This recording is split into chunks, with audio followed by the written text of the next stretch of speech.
Hey guys, Cameron with CBM Reviews here, and we're in the top 10. We've already talked about numbers 20 through 11 in the two previous videos. If you haven't seen that, go ahead and click it up there. But we're in the top 10 territory. We're going to talk about numbers 10 through 6 in this one, and these are some of the best as far as comic book movies are considered. A lot of people love these movies. Some people may not have them as high on their list, but like I said, these are my favorites. This has nothing to do with their Rotten Tomato score or their Metacritic score or whatever. This is whether I loved them or not. And so we're going to start off with number 10, Iron Man. This is the granddaddy of the MCU, and a lot of people, like, you have to understand, before this movie, Iron Man was like a C-list character. Was he in Avengers top 3? Yeah, but nobody cared about Iron Man except for his drunken alcoholism. After this movie, he became a rock star, and that is all thanks to Jon Favreau's direction and Robert Downey Jr.'s phenomenal pinpoint acting. I mean, he practically already lived this life beforehand, but now he put it on the screen in such a way that you can't help but fall in love with the character. It gave us compelling reasons for why the main character does what he does. Everything, for the most part, makes sense. You see the ingenuity in his eyes, you see the conflict of his actions, and you see a bad guy who is very close to home that you don't realize is a bad guy till halfway through, played by Jeff Bridges. He does a fine job. I'm not exactly that crazy about Ironmonger, but it is what it is. And it sets up S.H.I.E.L.D. We finally, and we get a post-credit scene. This was what started the post-credit scene craze. This movie was great all the way through, and then after the credits, we see Samuel L. Jackson stepping out of the shadows as Nick Fury, director of S.H.I.E.L.D. Boom! It was a giant bomb that started a maelstrom of great movie moments. Not every movie is a winner. This one was a winner. Number 9 on this list, I'm not embarrassed in the least. This is my favorites list. Keep in mind, this is my favorites list. And so sometimes nostalgia may play a part, but you can't deny the very first Teenage Mutant Ninja Turtles was awesome. This was an origin story on two different ends with the Ninja Turtles, and this is based off of Eastman and Laird's creation back in the early 80s, where he kind of took a spoof of the X-Men and Daredevil because they were mutants and they were ninjas, and combined them to become Teenage Mutant Ninja Turtles. Little did they know how much it would pick up with cartoons and movies and merchandise and toys. And this first movie was darker than they were expecting it to be. It shows relationships can be complex, and even though they're on a team, they don't necessarily like each other all the time, and they fight over what's the best idea, what's our next move. And then you've got father and son dynamics, and you had that one touching scene where he talks to them through a fire and they're meditating, and it's great. And yeah, it's still the best April O'Neil we've seen. I said it, Judith Hogue. You're amazing. The action sequences are definitely there. They're spot on. Sometimes they're a little simulated. Sometimes they're a little goofy. But it still fits into the soul of the characters. This is one of my favorite comic book movies. Yes, it's high to beat out Iron Man. Go ahead. It's all right. I'm perfectly fine with it. But this movie hits me on a nostalgic level, it hits me on an emotional level, it hits me on that physical level. Speaking of physical level, that fight scene on the roof, that was the real deal. Number 8 on this list, Logan.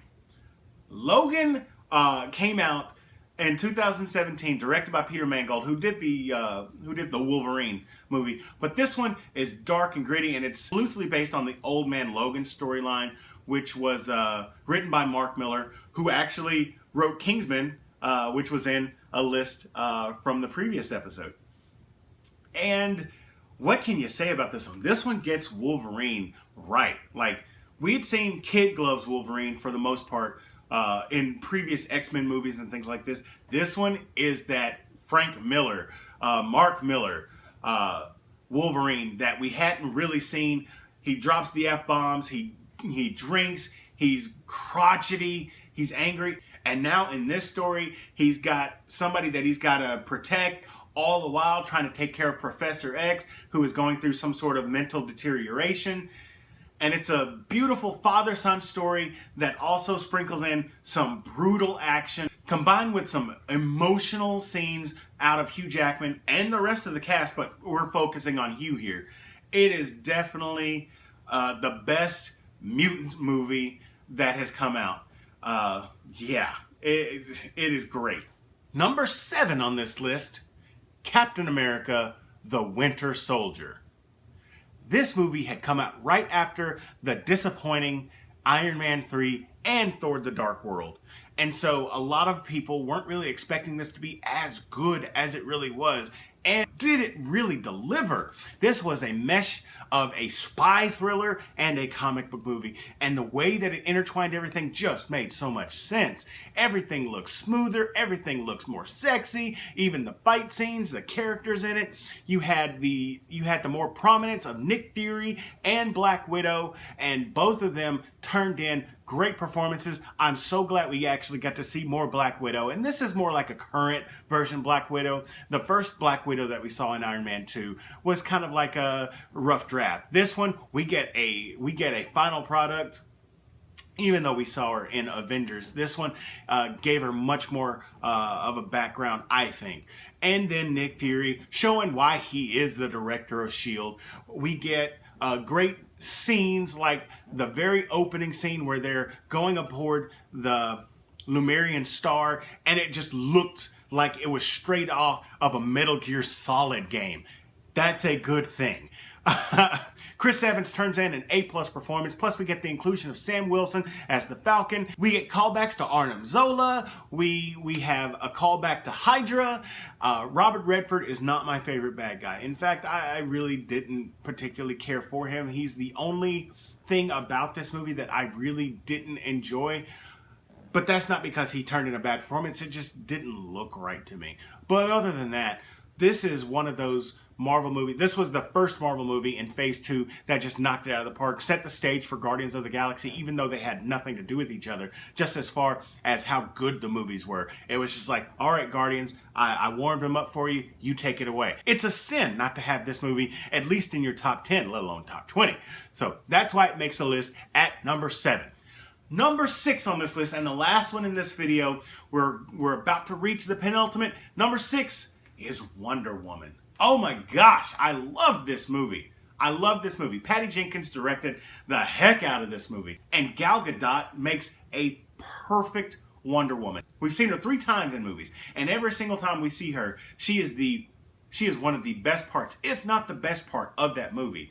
Stop with all the Gal Gadot hate. She is wonderful. Plus, she just went to that children's hospital in Virginia in full Wonder Woman gear.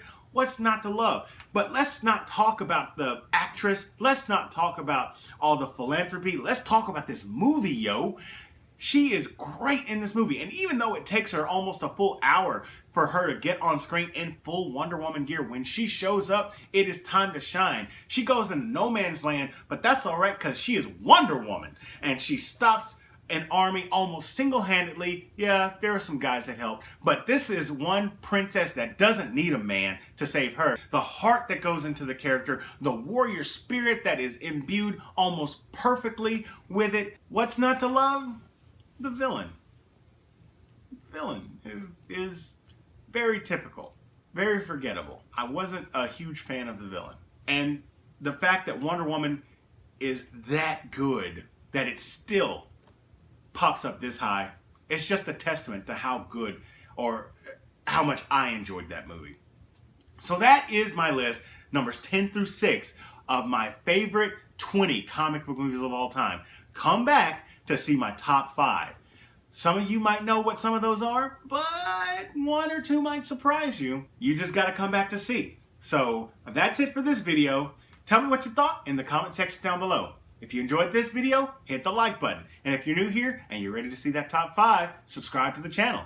Share this video with all your friends. And as always, this is Cameron with CBM Reviews. We'll see you next time. What are you? You will soon find out.